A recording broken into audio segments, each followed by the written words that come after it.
सुनाओ Tata Motors limited, अब देखिए 358 रुपए 50 पैसे का प्राइसिंग हमें देखने मिला है एंड 50% से ज्यादा ये स्टॉक अपने हाई से टूट चुका है। Hi, this is Dev and watching traders diary. Investor trap है एंड ये स्टॉक रुकने का नाम नहीं ले रहा है, जबकि आप हाईली ओवरसोल्ड जोन में चल रहे हैं।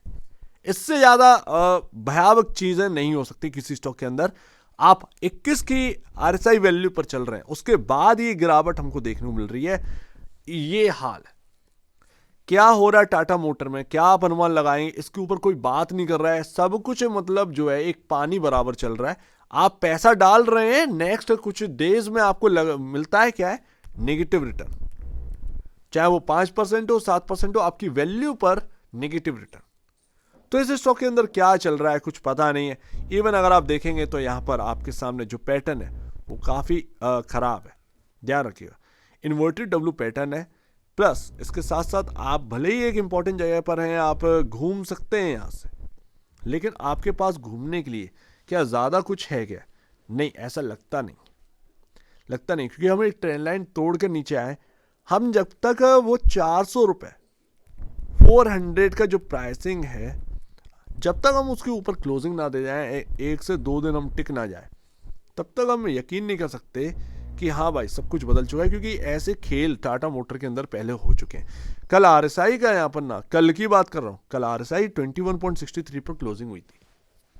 आज ये स्टॉक लमसम आप देखेंगे आज 75 पैसे डाउन है, यानी कि आपकी आरएसआई की वैल्यू 21 के अराउंड आज की डेट में रह गई है। Highly oversold. अगर यहाँ से कोई एक बड़ा यहाँ पर ना सर्ज आया तो वो कहीं ना कहीं बिकवाली के लिए ही आ सकता है।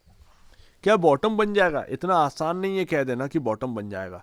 हर बार जब भी एक इंपॉर्टेंट लेवल से घूमा है आप और हम यही सोचते हैं कि बॉटम बन गया, लेकिन एक्चुअल बेसिस पर अगले हफ्ते कहानी समझ में आती है कि नहीं बॉटम नहीं बना। वो हमने वापस से जो लेवल है, जो जिस सपोर्ट लेकर घूमे थे, वो हमने वापस से तोड़ दिया। तो इतना आसान नहीं है। बाकी अगर आप देखें इन्वेस्टर कॉन्फिडेंस, भाई ये स्टॉक के अंदर लगातार इंक्रीज हो रहा है, पैसा डाला जा रहा है, स्टॉक पर इंपैक्ट नहीं कर रहा है। 49, 65, 58, 40, 61, 55% की डिलीवरी क्वांटिटी आपको देखने को मिल रही है। Massive delivery quantity, massive money flow यहाँ पर स्टॉक के अंदर आ रहा है, बट स्टॉक के ऊपर कोई भी यहाँ पर इंपैक्ट नहीं देखने को मिल रहा। मार्केट कैप सिर्फ और सिर्फ 1,31,827 करोड़ का रह गया है। प्रॉब्लम कहीं ना कहीं जगुआर से ही आ रही है। इंटरनल थोड़ी सी दिक्कत है, डोमेस्टिक यहाँ पर ठीक ठाक चल रहा है Tata motor, but actual basis पर उसका एक रिजल्ट, उसका एक इम्पैक्ट जो है वो स्टॉक पर आ नहीं रहा है। क्या प्रॉब्लम है, कितना प्रॉब्लम है, अंदर से पता ही नहीं चल पा। तो ये सबसे बड़ा प्रॉब्लम है। क्या वो जगुआर का रीलॉन्चिंग या कह सकते हैं ईवी का जो लॉन्चिंग है, क्या उसकी वजह से बहुत बड़बड़ी मची हुई है पहले ही उसके? क्योंकि इस तरीके से गिरावट किसी स्टॉक के अंदर बिना वजह हो जाना, ये काफी अपने आप में रिकॉर्ड बात। क्या होने वाला है आगे? पैटर्न काफी खराब है, पैटर्न काफी वीक है। आप देखेंगे price to book value 1.19 time पर ही रह गया, 1 गुना प्राइस टू बुक वैल्यू पर ही। अपने सभी लीडर्स को सबसे चीपर वैल्यू पर ही ये स्टॉक मिल रहा है। हम भले इसको क्वालिटी बोल रहे हैं कि यार क्वालिटी स्टॉक है एंड वगैरह वगैरह, बट ये सारी चीजें फेल हो रही हैं स्टॉक मार्केट में। ये बातें जो है वो फेल हो रही हैं स्टॉक के अंदर। इसका जो मिड पॉइंट है ये है आपका लमसम 375 के अराउंड। बहुत इंपॉर्टेंट चीज है ये 375 और 400 की रेंज, ये बहुत इंपॉर्टेंट है। क्यों है?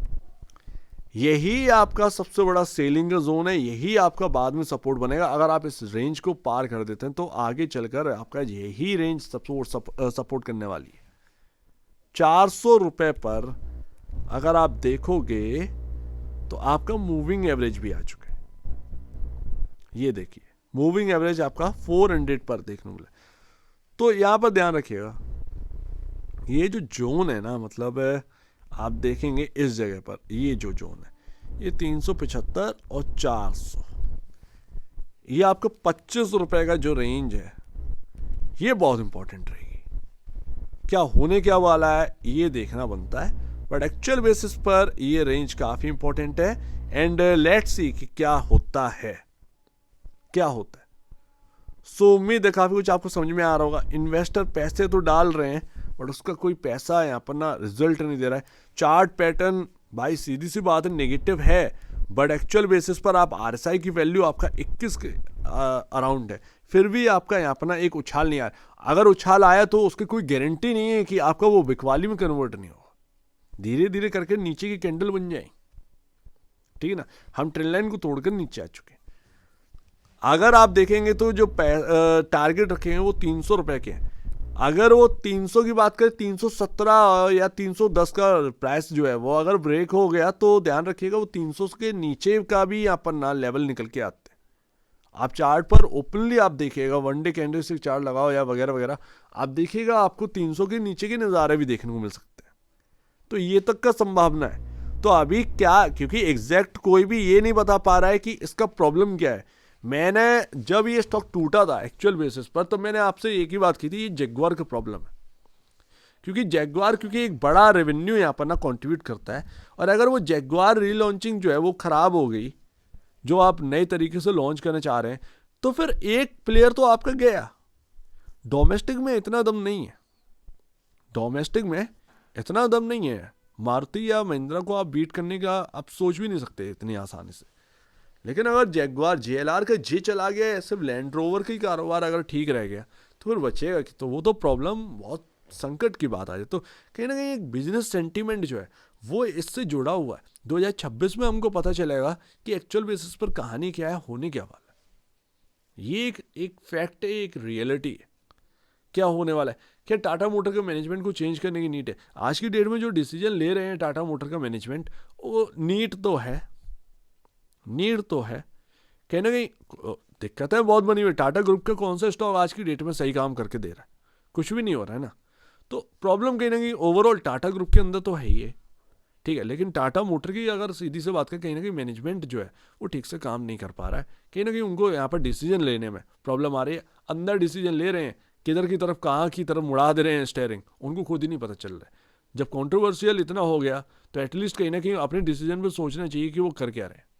सो लेट्स सी, देखते हैं आगे की कहानी क्या है। आप और हम डिसाइड नहीं कर सकते, बट एक्चुअल बेसिस पर प्रॉब्लम्स कहीं ना कहीं बनी हुई हैं, जो कि इतना आसान नहीं है एक एक करके गिन लेना। इसीलिए वो स्टॉक टूट भी रहा है, अदरवाइज 50% गिर जाना इतना आसानी बात नहीं है। सो उम्मीद है काफ़ी कुछ आपको समझ में आया होगा। एक बार वैसे पहले आप बेचें, पहले अपने ब्रोकर एडवाइस से जरूर सलाह लीजिएगा। खुद की स्टडी करेगा, उससे बेहतर कुछ भी नहीं है। खुद की स्टडी मस्ट है, तो आप दीजिए वीडियो देखिए, वो तो धन्यवाद दोस्तों।